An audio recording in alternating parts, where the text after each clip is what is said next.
Camsur Marathon 2025, narito ang report ng ating teammate na si Bernadette Tinoy.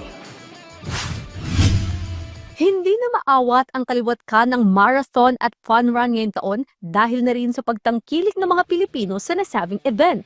Ngunit hindi pa man natatapos ang 2024, maaari nang markahan ang kalendaryo sa May 25, 2025 para sa paparating na Camsur Marathon na gaganapin sa Buhi, Camarines Sur. Sa media launching ng programa, isa sa excited ng tumakbo ang 34-year-old mula sa Bukidnon at marathon champion na si Wilfred Esporma. Para kay Wilfred, sa dami ng sinalihan niyang run events, masasabi niyang kapanapanibik ang Camsur Marathon dahil tampok din dito ang sigla at ganda ng probinsya.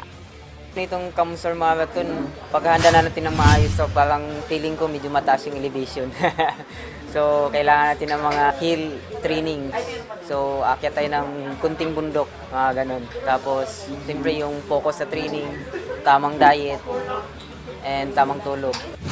Ang 45-year-old runner na si Maricris Agustin naman, ibinahagi na taong 2022 lang siya nagsimulang tumakbo at sinabing malaki ang naging benepisyo ng pag-eehersisyo sa kanyang kalusugan. Sobrang excited kasi first time ko din pupunta if ever sa Camsur. So yun. So nung na-invite kami dito, talagang ayun, go kagad kami kasi nga kung sakali first time namin makakapunta ng Camsur. Actually kaya din ako into running kasi nga ang unang naging is yung health ko before yung lagi ka nagkakasakit. So nung nakita ko na medyo maganda siya sa health, ayun tuloy-tuloy siya. As in straight yon for 2 years. Every week parang naghahanap ako ng masasalihan na na running event.